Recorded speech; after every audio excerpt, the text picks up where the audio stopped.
நம்ம பூர்விகால Vivo mobile வாங்கி 10 மடங்கு மகிழ்ச்சி பெறுங்க.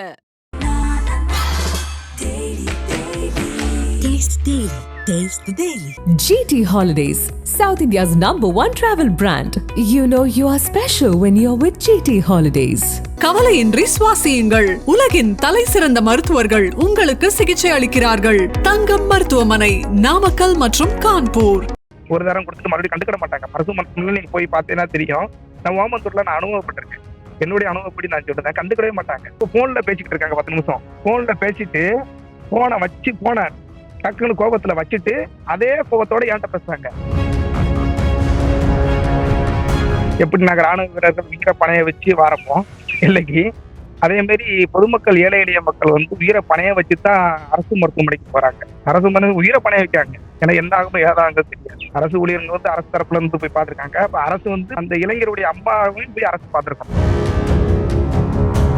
ஆனா இந்த சம்பவத்துல முழுக்க முழுக்க மருத்துவரை தானே பாதுகாக்க நினைக்கிறாங்க. மருத்துவர் சைடு தான் போகுது அரசு. இவரு பாதிக்கப்பட்டிருக்காரு. ஆனா அந்த பாதிக்கப்படுறதுக்கு முன்னாடி என்ன நடந்துச்சு, நோயாளியான அந்த அம்மா சொல்வதெல்லாம் போய் அந்த அம்மாவுடைய பையன் விக்னேஷ் செய்ததான் தவறு என்று சொன்னால் அடுத்து என்ன யோசிக்கணும், 99 பெட்ல இருக்கிற நோயாளிகிட்ட கேட்கணும், 101 நோயாளிகிட்ட கேட்கணும், 101 அட்டெண்டர்கிட்ட கேட்கணும்.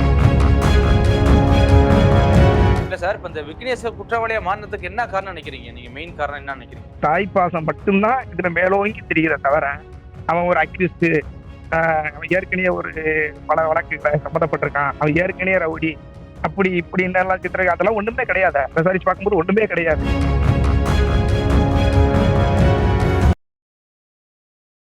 கிங் டிவி நேயர்களுக்கு வணக்கம். இன்றைய சிறப்பு நேயர்கள் நம்மோடு இணைந்திருக்கும் சிறப்பு விருந்தினர் துணை ராணுவப்படை வீரர் திரு காளிராஜ் அவர்கள். அண்ணே வணக்கம். வணக்கம். கிங் டிவி நேற்று முன்தினம் கிண்டில இந்த கலைஞர் பல்நோக்கு மருத்துவமனையில பாலாஜிங்கிற மருத்துவரை இந்த விக்னேஷ்ங்கிற ஒரு இளைஞன் வந்து கத்தியால குத்தி கொலை முயற்சி செஞ்சிருக்காரு. இந்த சம்பவத்தை நீங்க எப்படி பாக்குறீங்க? எதற்காக இந்த கொலை முயற்சி நடந்திருக்குன்னு நினைக்கிறீங்க? அதுலயே அவங்க அம்மா தெளிவா சொல்லுதாங்கல்ல, மருத்துவத்தின் போது சிகிச்சை அளிக்கும் போது அந்த நோயாளியோடைய பெண்மணி வந்து நோட்டு புக்கை வீசி எறிஞ்சதாகவும், அதான் ஆத்திரம் தாங்க முடியாம ரொம்ப நாள் அவதிப்பட்டு வந்திருக்கான், மனச்சங்கலா இருந்திருக்கான் அந்த பையன் விக்னேஷ். அதன் காரணமாக தான் பெத்ததாய் மேல கொண்ட பாசத்தினாலதான் அந்த மாரி தவறு பண்ணிட்டான். ஏன்னா இருந்தாலும் ஒரு மருத்துவர் பாதிக்கப்பட்டிருக்காரு, மருத்துவமனைக்குள்ள கத்தி குத்து நடந்தது. இது வந்து தவிர்க்கப்பட வேண்டிய அரசு மருத்துவமனையில பொதுவா வந்து பாத்தீங்கன்னா சரியான ட்ரீட்மெண்ட் கிடையாது அப்படிங்கிற ஒரு குற்றச்சாட்டு இருக்குன்னு நீங்க எப்படி பாக்குறீங்க? நான் ஏற்கனவே வந்து ஓம்பந்தூர் ஹாஸ்பிட்டல்ல வந்து எனக்கு நடந்த சம்பவத்தை பத்தி நான் சொல்லி சம்பவம். ஆமா, வயிறு வலி காரணமாக போகும்போது எனக்கு மிகப்பெரிய அவலத்துக்குண்டான. இதனால எல்லா அரசு மருத்துவமனையில வந்து எல்லா மருத்துவமனையில வந்து ஏழை எளிய மக்களுக்கு உடைய ஒரு நம்பிக்கை இடமாக வந்து அரசு மருத்துவமனை இருக்கு. கண்டிங்களா? அதாவது என்னன்னா, எப்படி நாங்க ராணுவ வீரர்கள் உயிரை பணைய வச்சு வாரப்போ இல்லைக்கு, அதே மாதிரி பொதுமக்கள் ஏழை எளிய மக்கள் வந்து உயிரை பணைய வச்சுதான் அரசு மருத்துவமனைக்கு போறாங்க. அரசு மருத்துவ உயிரை பணைய வைக்காங்க. ஏன்னா என்ன ஆகுமோ ஏதாங்க தெரியாது. ஏன்னா அந்த மாதிரியான குளறுபடியான மருத்துவம், கவனம் கொள்ளாமல், இருட்டடிப்பு, மெத்தனப்போக்கு, இதெல்லாம் வந்து தொடர்ந்து நடந்துகிட்டே இருக்கு. தொடர்ந்து நடக்கிறதுனால அரசாங்கத்துக்கு மேல குறையா? ஏன்னா அரசாங்கத்துக்கு மேல குறை கிடையாது. ஏன்னா அரசாங்கம் எத்தனை பெரிய பில்டிங் கட்டி அத ஒரு நினைச்சு பார்த்து ஒரு கற்பனை பண்ணி பாருங்க. ஒரு மருத்துவமனைக்கு உள்ள கரண்ட் பில்லு மட்டும் மாசம் எவ்வளவு வரும்னு கணக்கு பண்ணி பாருங்க. ஒம்பந்தரம் மருத்துவமனை எடுத்துக்கோங்க, அதுக்குள்ள கரண்ட் பில்லு மட்டும் எவ்வளவு வரும்னு பாருங்க. கரண்ட் பில்லு, மறுபடி தண்ணி, மறுபடி பராமரிப்பு செலவு, அதுல வேலை பார்க்குற ஊழியர்களுக்கு உண்டான சம்பளம், இதெல்லாம் அரசு தான் கொடுக்குது. அப்ப அரசு வந்து எந்த ஒரு அரசுமே வந்து இதை செய்யுங்க, இதை பண்ணுங்கன்னு வந்து சொல்லாது. நல்லதுதான் செய்ய சொல்லும் பொதுமக்களுக்கு. ஆனா அந்த இடத்துல உட்காந்துக்கிட்டு அரசு ஊழியர்கள் செய்யற அட்டூழியம் வந்து பயங்கரமானது. இதை வந்து நேற்று முதல்வர் ஐயா போய் அந்த கத்தி குத்தி அடைந்த மருத்துவர் பாலாஜி போய் சந்திச்சிருக்காரு. சந்திச்சிருக்காப்புல. சந்திச்ச உடனே அவர் ஒரு கோரிக்கை வச்சிருக்காரு, நான் 5 வருஷம் எனக்கு ஓய்வு வர்றதுக்கு நாள் இருக்கு, என்னை வந்து தொடர்ந்து இந்த மருத்துவமனையிலேயே வந்து பணியாற்றுறதுக்கு எனக்கு வாய்ப்பு கொடுக்கணும்னு இருக்காரு. என்ன எதுக்கு கேக்குறாரு? அவர் வீடு அவரு சென்னையிலேயே வாழ்ந்து பழகிட்டாரு. அவங்களுடைய செட்டில்மெண்ட் எல்லாம் சென்னையிலேயே இருக்கும். வேற எங்கிட்டாவது அவருக்கு தெரியுது நம்மள எங்கேயாவது போஸ்டிங் பண்ணிடுவாங்க, எங்கேயாவது ட்ரான்ஸ்ஃபர் பண்ணிடுவாங்கன்றது அவருக்கு தெரியுது. ஏன்னா தப்பு பண்ணியிருக்காரு. புரிஞ்சுதா? அதனாலதான் எங்கேயும் ட்ரான்ஸ்ஃபர் பண்ணிடக்கூடாதுன்னு முன்கூட்டியாவே ஆஜராகி என இங்கேயே வந்து என்னை வைக்கணுங்காரு. சேவை செய்யறதுக்கு வந்தாரு. அவரெல்லாம் அங்க வைக்கக்கூடாது. ஒரு மனிதாபிமான அடிப்படையில முதல்வர் மாண்புமிகு முதல்வர் போய் பார்த்தது வச்சது எல்லாமே வந்து மனிதநேய அடிப்படையில யாரு யார வேணாலும் போய் பார்க்கணும். அதை பத்தி ஒண்ணு குறை கண்டிப்பா. இல்லை. அரசு அதே ஊழியர் வேற. அரசு ஊழியருங்கிறத தவிர்த்து மனிதன் அவ்வளவுதான். ஒரு மனித நேயம். யாரு யார வேணாலும் கூட பார்க்கணும். அரசு ஊழியர்கள் வந்து அரசு தரப்புல இருந்து போய் பார்த்திருக்காங்க. அப்ப அரசு வந்து பாதிக்கப்பட்ட பக்கம் தான் இருக்கணும். அப்ப அந்த இளைஞருடைய அம்மாவையும் போய் அரசு பார்த்திருக்கணும் என்ன கேட்டா. கண்டிப்பா. கேட்டீங்களா? 2 பேருமே பாதிக்கப்பட்டிருக்காங்க. ஏதோ ஒரு தரப்பு 2 பேருமே பாதிக்கப்பட்டிருக்காங்க. இதான் உண்மை. 2 பேரையுமே போய் பார்க்கணும். அரசு மறுபடியும் அவங்களுடைய அந்த அம்மாவுக்கு உயர் சிகிச்சைக்கான நிதியுதவியும் கொடுக்கணும். கொடுத்து எப்படி அந்த உயிரை காப்பாற்றணும்ல. கரெக்ட் தானே? அதோடைய பொறுப்பு வந்து அரசாங்கத்துக்கு இருக்கு. பொறுப்பு அரசாங்கத்துக்கு இருக்கு.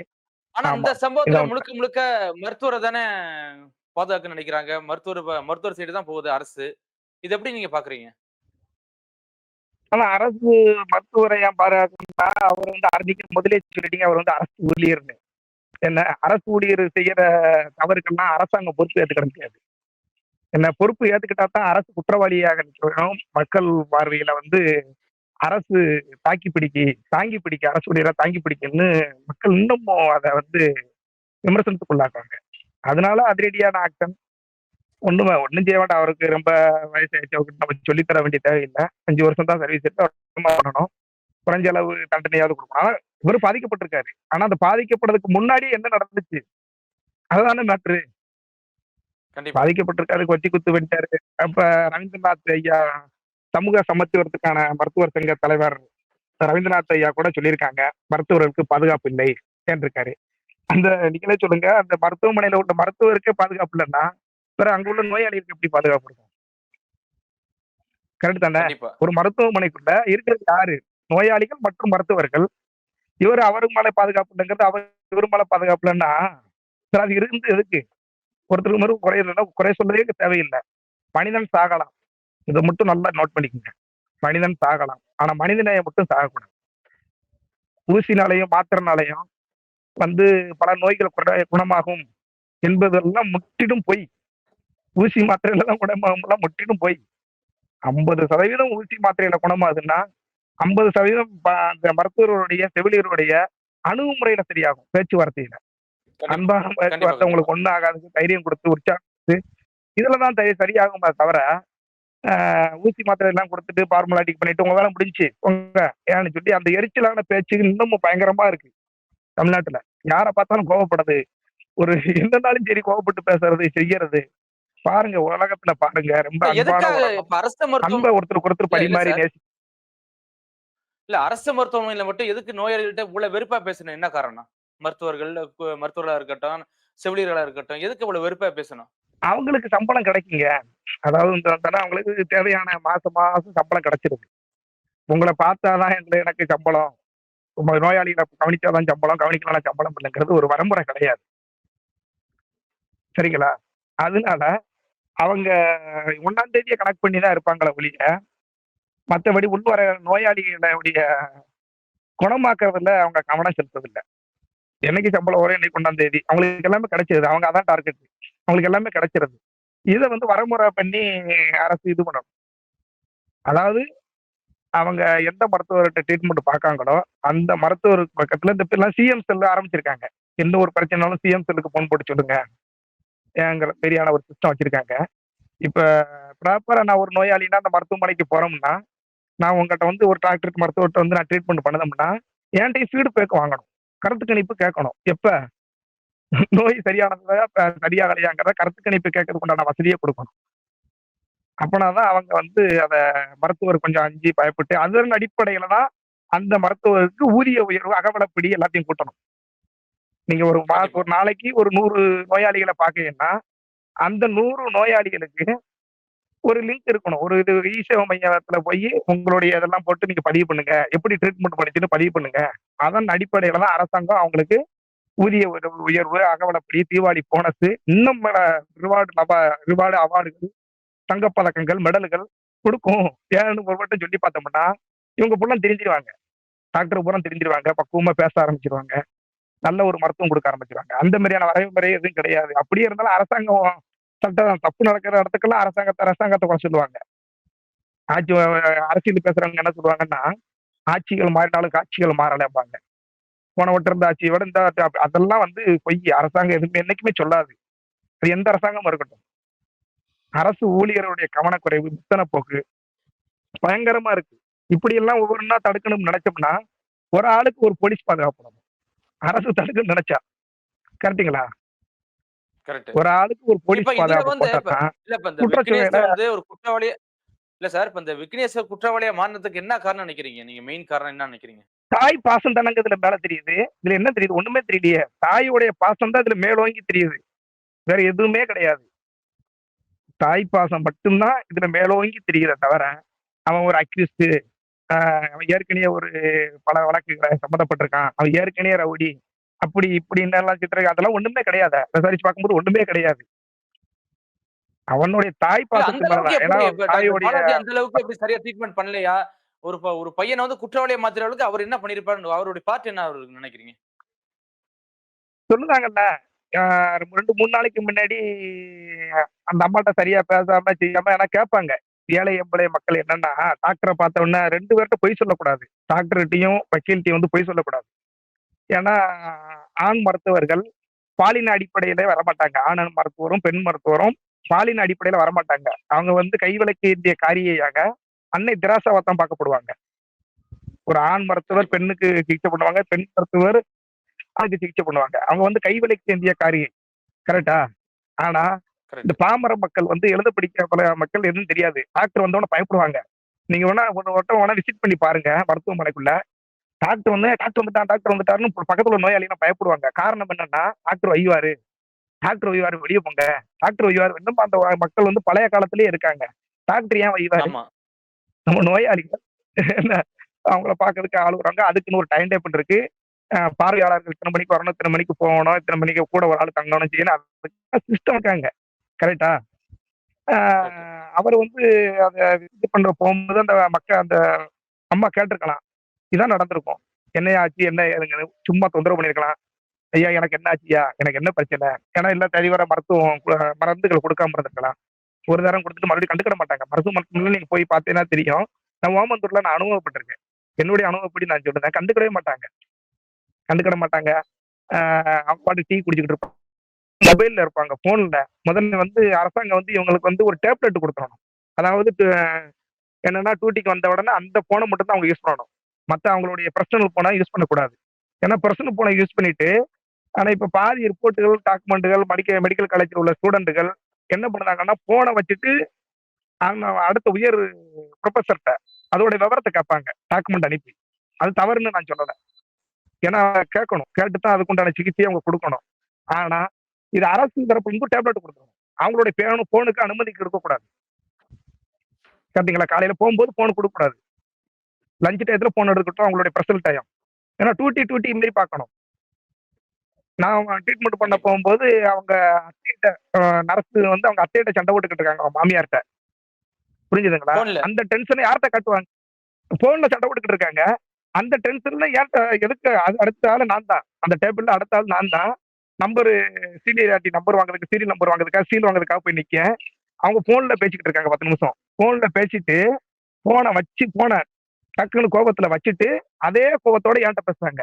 நான் சொன்னேன், "மேடம் உங்க ஃபோன்ல பேசுற கோவத்துக்கும் எனக்கு இங்க ஆள் கிடையாது. நாங்க நோயாளியா வந்திருக்கேன். என்ட்ட ஒழுங்கா பக்குவமா பேசுங்கன்னு." கரெக்ட்டுங்களா? கரெக்ட் தான். ஆ மொதல்ல ஃபோன குடுக்கக்கூடாது அவங்களுக்கு. ஃபோனு பர்சனல் டயத்துல அந்த டியூட்டி டயத்துல ஃபோன் குடுக்கக்கூடாது. அவங்களுக்கு ஃபோன் அவசியம் இல்ல. அப்படி ஃபோன் அவசியம் பட்டா டேப் குடுத்துறட்டும். ஒரு டேப் குடுத்துறட்டும். அவங்களுடைய தகவல் பரிமாற்றத்த அவங்களுடைய காலேஜ் ஸ்டூடண்ட்கள் அந்த டாக்குமெண்ட்ட உங்களுடைய பிளட் ரிப்போர்ட், ஸ்கேன் ரிப்போர்ட் எதையாவது உயர் புரொஃபசர்ட்ட கேட்கணும்னு நெனைப்பாங்க. புரிஞ்சா? எனக்கு தெரியாது. நான் ஒரு மருத்துவர். எனக்கு தெரியாத என்னுடைய சீனியர்ட்ட கேட்டு அதுக்குண்டான தீர்வு, மருந்து உங்களுக்கு குடுக்கலாம்னு நெனைக்கிறோம்ல. அதுக்கு மட்டும் அந்த டேப்லெட்ட பயன்படுத்தட்டும் அவங்க. வேண்டாம்னு சொல்லல. அது அரசு டேப்லெட்டா இருக்கும். ஃபோன்ல வந்து கண்டிப்பா. குடுக்கவே கூடாது. உங்களுக்கு இந்த ஓமந்தூரார் ஹாஸ்பிட்டல்ல நடந்த சம்பவம் என்ன சார்? அத ஏற்கனவே ஒரு இதுல வந்து நான் சொல்லியிருக்கேன். எனக்கு வந்து வயிறு வலி பிரச்சனையால நான் போனேன். எனக்கு 2, 3 நாளா அவங்க சரியான ட்ரீட்மெண்ட் பண்ணல. முறையற்ற பதில்கள சொன்னாங்க, பேசுனாங்க. அதுக்கு அடுத்து ரூ. 500 குடுத்து தான் நான் ஒரு சிடி ஸ்கேன் ரிப்போர்ட் வாங்குனேன். லஞ்சம். லஞ்சம்னு எதுக்கு சொல்ல லஞ்சம் முடியாது. குடுத்து அவங்களுடைய வாங்குனீங்களா? ஆமா. அத நான் ஏற்கனவே சொல்லியிருக்கேன். ஏற்கனவே ஒரு டிவில சொல்லியிருக்கேன். ஸ்கேனுக்கு மட்டும் தான் ரூ. 500. எக்ஸ்ட்ராவும் நான் ரூ. 500 குடுத்தேன். அதற்குண்டான வீடியோ ரிப்போர்ட் எல்லாம் எதுக்கு? நான் எடுத்து குயிக்கா குடுக்கணுங்கிறதுக்காக. இன்னைக்கே வேணும். இது உடனே வேணும்னு சொன்னா ரூ. ரிப்போர்ட் 500 சீக்கிரம் வாங்குறதுக்காக. குடுத்தோம்னா ஆமாமாமாமா. எனக்கு ட்ரெயினுக்கு லேட் ஆச்சு. வண்டி கேட்டவுடனே, அப்ப அது ரூ. 500 குடுத்தா தான் தருங்கிற கட்டாயத்துல இருந்தேன். அதனால நானு அத குடுத்து வாங்குனேன். அதுக்கப்புறம் தான் தெரிஞ்சுச்சு 500 பீஸ் வந்து ரூ. 500 தாங்கிறது. நான் குடுத்துட்டு வந்ததுக்கு அப்புறம் போய் கேட்டா யாரு சொல்லுவா? இல்லன்னு தானே சொல்லுவாங்க. கண்டிப்பா. தொடர்ந்து, தொடர்ந்து இதே மாரியான அதுல தமிழ்நாடு அதுல அவங்க பூரா குடுத்த ரிப்போர்ட் ஒரிஜினல் ரிப்போர்ட் இல்ல அப்படின்னு சொல்லியிருந்தீங்களே. அது ஒரிஜினல் ரிப்போர்ட்ல. ஏன்னா அது வந்து சிடி ஸ்கேன் வந்து ஆன்லைன் மூலமா தான் அதுக்கு ரிப்போர்ட் குடுப்பாங்க. எந்த ஒரு சிடி ஸ்கேன் மிஷின் வச்சிருக்காங்கன்னா, அவங்களுக்கு வந்து அந்த இடத்துல வந்து ரிப்போர்ட் குடுக்க மாட்டாங்க. அத நம்மளுடைய உடல் பரிசோதனை அனைத்துமே வந்து ஆன்லைன்ல போகும். ஆன்லைன்ல இருந்தா அதுக்குண்டான ரிப்போர்ட்ட குடுப்பாங்க. இவங்க அந்த பிரிண்ட் அவுட் போட்டு அத சைன் பண்ணி தான் குடுப்பாங்க. எனக்கு வந்து உடனே குடுத்தாங்க. பிடிஎஃப் எடிட் பண்ணி அந்த பேப்பர ஏற்கனவே அந்த பேப்பர டக்கு டக்குன்னு எடிட் பண்ணி என் பேரு, வயச மட்டும் சேஞ்ச் பண்ணி குடுத்துட்டாங்க. அப்படி இருந்தாலும் எனக்கு வயசு 38. அதுல இருந்தது 53 இருந்தது. அதோடைய ஓ! வேற ரிப்போர்ட் ஃபிலிம் உங்களுக்கு குடுத்துருவாங்களா? இல்ல என் பேரு தான். ஆனா வேற ரிப்போர்ட். அத வந்து நான் ட்ரீட்மெண்ட் பண்ணல. ஏன்னா எனக்கு நம்பகத்தன்மை இல்ல. நான் எப்படி அதுக்கு அந்த ட்ரீட்மெண்ட்ட வச்சு நான் மறுபடியும் ஊசி மருந்தெல்லாம் எடுக்கக் கூடாதுல்ல. எனக்கு நம்பகத்தன்மை ஆகணும்ல. கண்டிப்பா. நீங்க குடுக்குற மாத்திரை, மருந்து எனக்கு நம்பகத்தன்மை இருந்தா தான் அத சாப்பிடுவேன். இல்லன்னா நான் ஒரு டாக்டருக்கு நான் 2 டாக்டர நான் பார்க்கலாம். என் உயிர் சம்மந்தப்பட்டது இல்லையா? அதனால நான் வேற டாக்டர்ட்ட போய் பார்த்துக்கிட்டேன். என்னோட ட்ரீட்மெண்ட் நான் பண்ணிக்கிட்டேன். எங்களுடைய எல்லை பாதுகாப்பு படை மருத்துவர்ட்டயே வந்து என்னோட ட்ரீட்மெண்ட்ட நான் பார்த்து பூரண குணமாயிட்டேன். ஆனா இங்க குடுத்த ரிப்போர்ட் வந்து பொய்யான ரிப்போர்ட். பொய்யானது தான். பொய்யானது நான் கருதினேன். பொய்யானதுதாங்கிறது நம்ம சொல்ல முடியாது. பொய்யானது நான் கருதினேன். ஏன்னா அப்படி அவ்வளவு தூரம் டக்குன்னு குடுக்க முடியாது. 10 நிமிஷத்துல சிடி ஸ்கேன் ரிப்போர்ட் குடுக்க முடியாது. யாருமே குடுக்க மாட்டாங்க. ஏன்னா 5 நிமிஷத்துல ஒரு சிடி ஸ்கேன் ரிப்போர்ட் குடுக்க மாட்டாங்க. மருத்துவர்களுக்கு தெரியும். நேரம் ஆகும். அது வந்து இல்ல இது கரெக்டாவே இல்ல இது வெளிய தெரிஞ்சா பிரச்சனையான்னு தெரியாதா சார்? இப்ப நீங்க ஒரு எல்லை பாதுகாப்பு படை வீரரா இருக்கிறீங்க. இல்ல உங்களுக்கே இந்த நிலைமைனா, இது இப்ப இந்த விஷயத்த நீங்க வெளில சொல்ல மாட்டேன்னு தெரியாதா உங்களுக்கு? ரிப்போர்ட் குடுத்தவங்களுக்கு? அதாவது அந்த என்ன அவங்களுக்கு எல்லாமே தெரியும். இது என்ன பண்ணாலுமே ஒண்ணும் ஆகாது. சங்கங்கள் இருக்கு. அவங்களுக்கு வந்து யூனியன் சங்கங்கள் இருக்கு. ஏன்னா அரசு வந்து உடனே வந்து என்ன சொல்லணும்னா, அந்த சங்கத்த அந்த தனி மனிதர் தவற பாதுகாக்கிறது வந்து சங்கம். மருத்துவ சங்கங்கள். மறுபடியும் அந்த சங்கத்தோடைய ஆதரவ தான் அரசியல் கட்சிகள் பார்ப்பாங்க. அந்த சங்கத்தோட ஆதரவு போயிரும். அந்த சங்கத்தோட ஆதரவு போயிரும்னு தான் பார்ப்பாங்க. சங்கத்தோடைய ஆதரவு எந்த சங்கத்தோடைய ஆதரவ நம்பி அரசோ, அரசியல்வாதிகளோ இருக்கக்கூடாது, இயங்கக்கூடாது. முழுக்க முழுக்க மக்களுக்காக மக்கள நம்பி நீங்க இறங்க. தமிழ்நாட்டு மக்கள் ரொம்ப நல்லவங்க. மக்களுக்கானத பண்ணுங்க. மக்கள் கண்டிப்பா உங்களுக்கு அங்கீகாரம் குடுப்பாங்க. மக்கள் கண்டிப்பா உங்களுக்கு வாக்கு செலுத்துவாங்க. முழு ஆதரவு குடுப்பாங்க.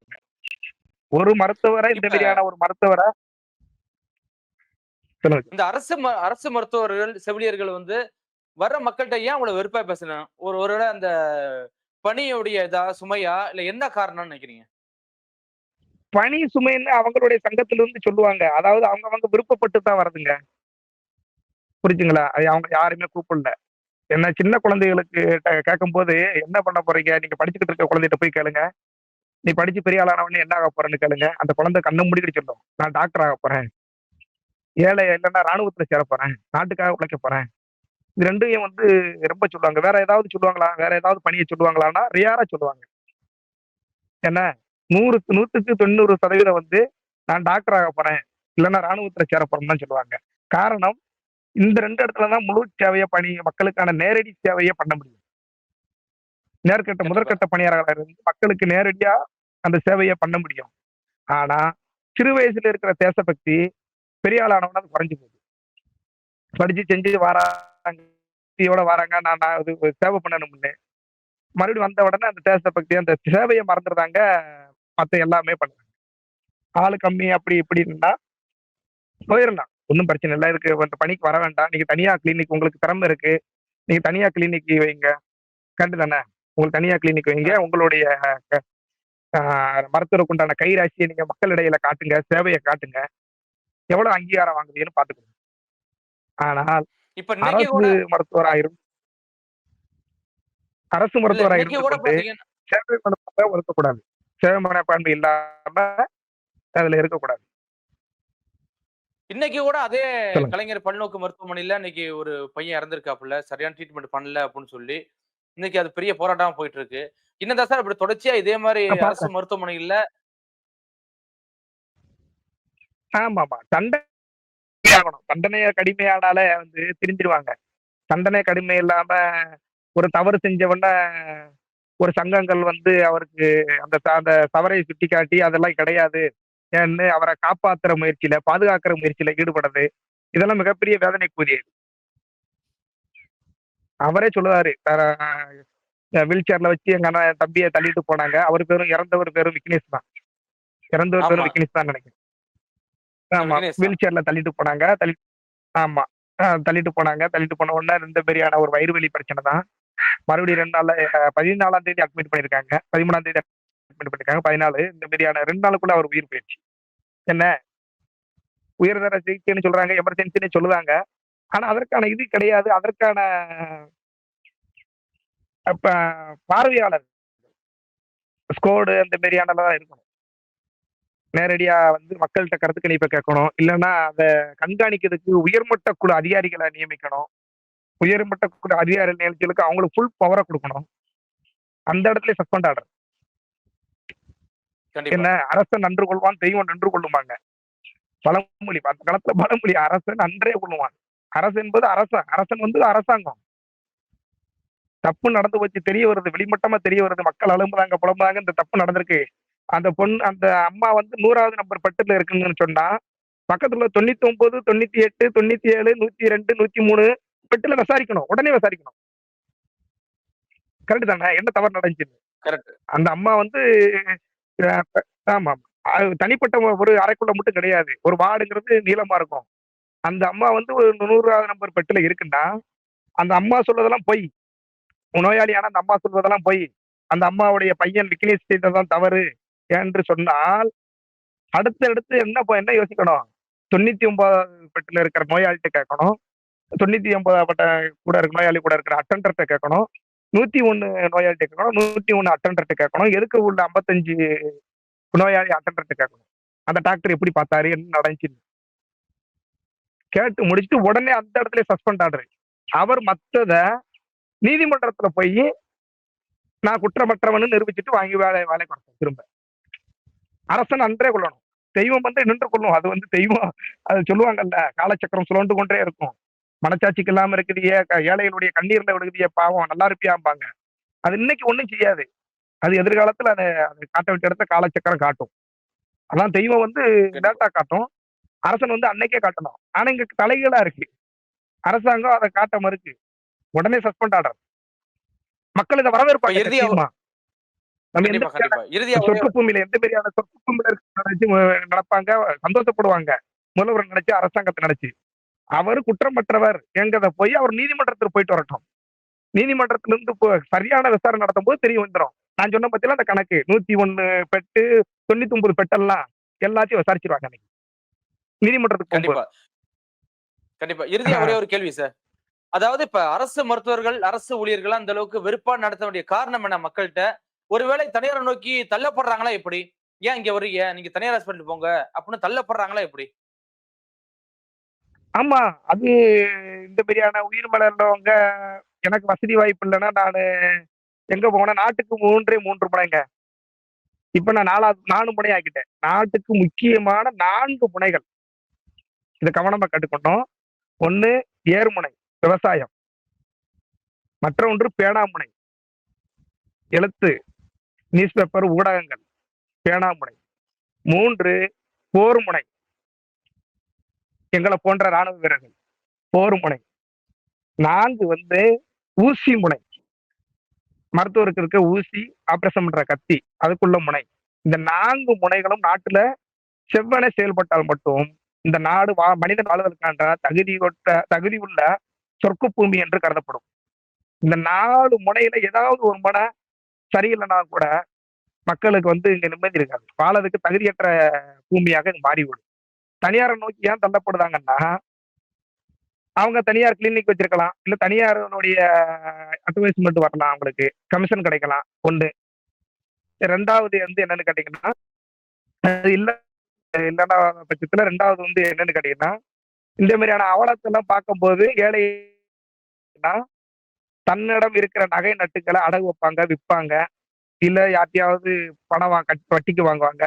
வாங்கி செஞ்சு தனியார் மருத்துவரை கொண்டு போய் கொடுத்து தன்னை பூரண குணமாக்கி கொள்ள வேண்டும் என்று நினைப்பார்கள். கரெக்ட் தானே? ஒரு மருத்துவம் சரியாக கிடைக்காத தன் உயிர் ஆசையில, உயிர் பயத்துல அவங்க வந்து எந்த இதையும் செய்வாங்க என்றால், தன்னுடைய நகை நட்டுகள்லாம் கழிச்சு கொடுப்பாங்க, வட்டிக்கு பணம் வாங்குவாங்க, எல்லாத்தையும் கொண்டு போய் தனியார்கிட்ட கொண்டு போய் கொடுத்து அவங்க பூரண குணமாகி சூப்பரான ட்ரீட்மெண்ட் பண்ணி பூரண குணமாவாங்க அப்படித்தான் நினைப்பாங்களே தவிர அரசாங்க ஆஸ்பத்திரிக்கு போக மாட்டாங்க.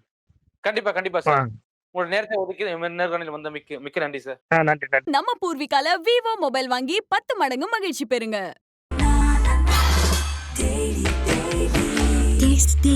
Taste the Daily. GT Holidays, South India's #1 travel brand. You know you are special when you're with GT Holidays. கவலையின்றி சுவாசியுங்கள். உலகின் தலை சிறந்த மருத்துவர்கள் உங்களுக்கு சிகிச்சை அளிக்கிறார்கள். தங்கம் மருத்துவமனை, நாமக்கல் மற்றும் கான்பூர்.